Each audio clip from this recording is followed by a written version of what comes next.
可以直接入去呢個準決賽嗰度嗰個位置㗎啦。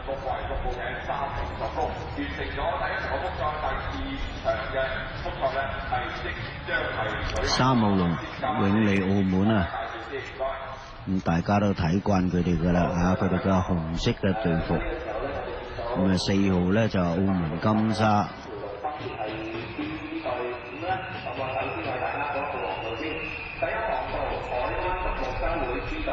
第2航道澳門福隆體育會，第3航道永利澳門，第4航道澳門金沙，第5航道青少年獨木舟會。咁呢個時候咧，同埋第3航道永利澳門。呢一共有5條航道，1、2、3、4、5啊，咁又有永利澳門啦，咁亦都有金沙，咁澳門金沙兩支嘅國企隊伍。咁仲有係海灣獨木舟會 B 隊啦、青少年獨木舟會啦，以及咧係澳門福隆體育會呢幾支本地嘅隊伍嘅。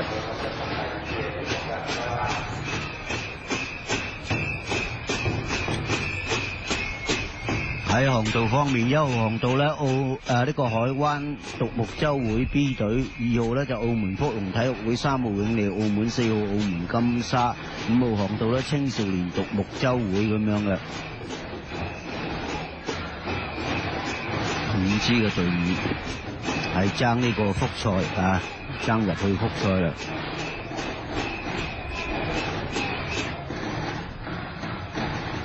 4場賽事裏邊咧，一共係有8個嘅名額啊。咁睇下佢哋可唔可以咧，就係躋身晏晝嘅賽事啦。咁否則嘅話咧，就只能夠做觀眾嘅啫。如果達唔到標咧，就會被淘汰。會唔會係佢哋今屆嘅最後一場賽事咧？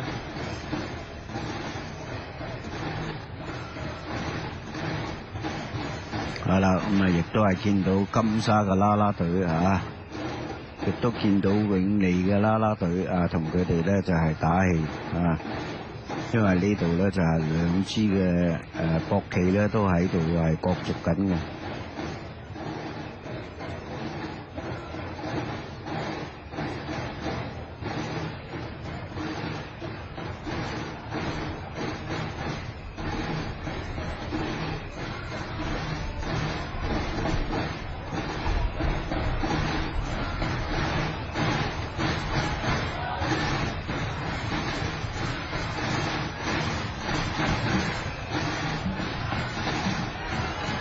準備好噶啦，隨時可以開始呢個比賽。而家開始嘅時候，我哋睇睇啦。咁見到咧就係澳門福隆體育會啊，哇！咁落獎咧係好快啊，有錢又快。咁所以咧就喺個起步嗰度咧有一個唔錯嘅呢個優勢啊。咁反而咧就係3號嘅呢個永利澳門啦，一開始咧已經係慢慢咁嚟，深啲。見到有唔同嘅呢個獎法啦，唔同嘅動作啦，但係出嚟嘅效果咧都係一樣咁好嘅。兩支嘅隊伍咧都係帶咗出嚟啦，包括澳門福隆體育會咧以及永利澳門嘅。反而澳門金沙咧喺呢個時間咧已經係落後咗有半隻龍嘅呢個距離㗎啦。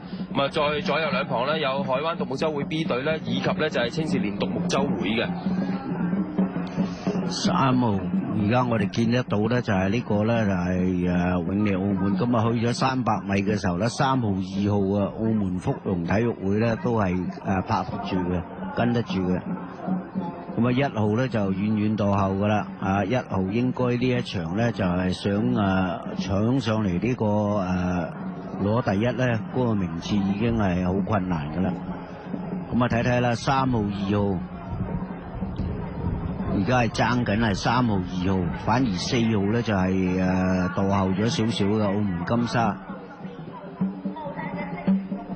3號永利澳門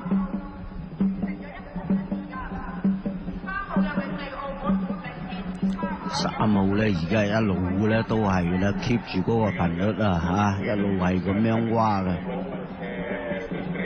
好啦，最後100米㗎啦，已經係去到。咁睇嚟咧，佢有機會贏㗎呢個永利澳門，睇下2號追唔追得到佢啦。唔得啦，我相信呢個距離會越拉越大嘅。永利澳門呢，而家就係肯定攞到呢個第一㗎啦。咁澳門福隆體育會呢，咁似乎要追上真係冇咩可能啦，因為剩低距離唔多，已經到終點添啦，一條龍船嘅呢個領先優勢。哇，4-5喺度爭緊，哎呀，5號快添喎！青少年獨木舟會比澳門金沙更加要快啲。